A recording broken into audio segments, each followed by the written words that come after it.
agar puasa tak sia-sia, yang harus diperhatikan bahwa puasa kita harus ikhlas karena Allah Subhanahu wa taala.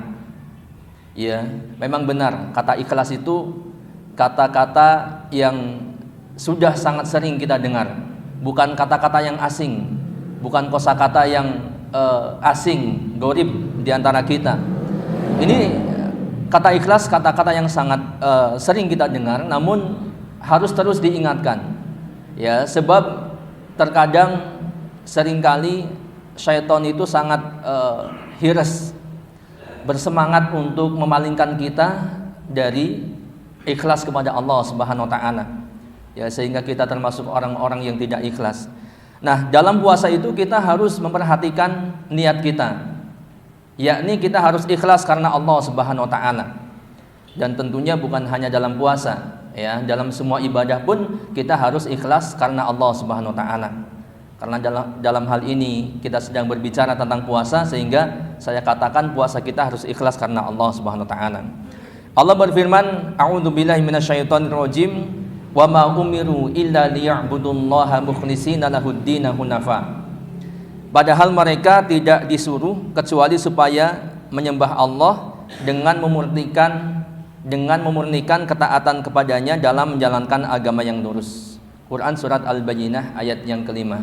Jadi semua kita dituntut untuk ikhlas dalam menjalankan semua ibadah kita, dalam menjalankan agama kita, ya.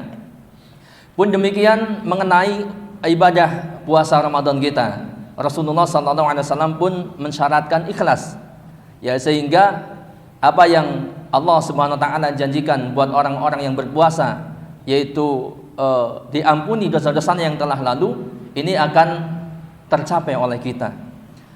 Beliau sallallahu alaihi wasallam bersabda, "Man shoma ramadhana imanan wa ihtisaban, ghufira lahu ma taqaddama min dzambi." Barang siapa yang berpuasa Ramadan karena iman dan ihtisab, mengharap pahala dari Allah Subhanahu wa taala semata, maka kata Nabi, ghufira lahu ma taqaddama min dzambi. Maka diampuni dosa-dosanya yang telah lalu. Nah, ini penting sekali ikhlas, ya, dalam menjalankan ibadah puasa, supaya puasa kita tidak sia-sia.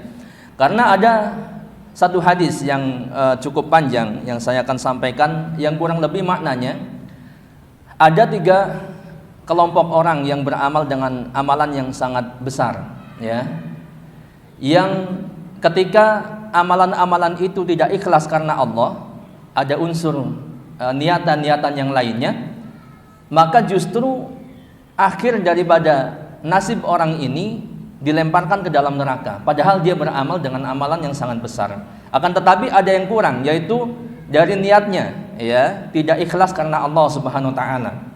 Hadis ini diriwayatkan oleh Imam Muslim, ya. Golongan yang pertama, atau kelompok yang pertama adalah orang yang mati syahid di jalan Allah. Ya, kemudian dia dihadapkan kepada Allah dan ditanya, "Bagaimana engkau memanfaatkan nikmat itu?" Orang ini mengatakan, "Saya berjuang di jalanmu sehingga saya mati syahid." Ya, dia mengatakan dia berjuang fisabilillah sehingga dia mati syahid. Namun apa kata Allah? Allah katakan, "Kadzabta." Engkau berdusta. Ya, sebenarnya, ya, kata Allah, sebenarnya engkau berjuang atau berperang di jalan Allah agar dikatakan sebagai seorang pemberani, seorang pahlawan, seorang jagoan, seorang yang hebat. Jadi bukan karena ikhlas karena Allah Subhanahu wa taala. Sehingga orang ini pun diperintahkan untuk dilemparkan ke dalam neraka. Yang kedua, orang yang menuntut ilmu, mengajarkan ilmu, dan juga membaca Al-Quran. Ya, ini amalan-amalan yang luar biasa.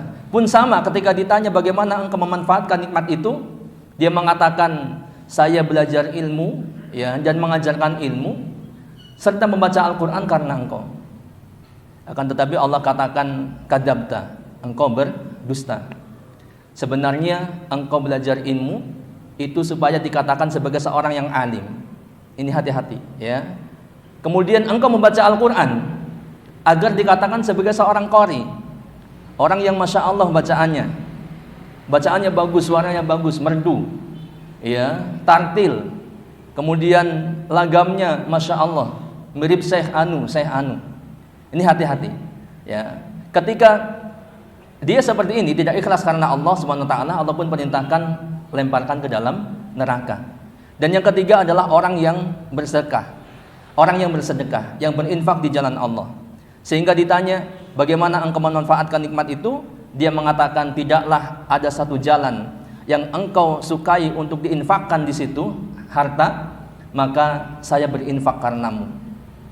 Dia mengaku demikian. Tapi Allah tahu isi hatinya, niatnya. Sehingga Allah pun katakan kadzabta, engkau berdusta. Ya, Allah mengatakan bahwa sesungguhnya engkau berinfak itu ingin dikatakan sebagai seorang yang dermawan, orang yang bagir, suka memberi, ya, dan seterusnya. Sehingga ketika dia tidak ikhlas, dia pun diperintahkan untuk dilemparkan ke dalam neraka. Nah ini hadirin jamaah yang insya Allah dimuliakan Allah Subhanahu Wa Taala. Sehingga penting sekali, terkhusus dalam ibadah puasa ini, kita harus ikhlas karena Allah Subhanahu Wa Taala. Sebab ya kalau tidak, ya sia-sia puasa kita.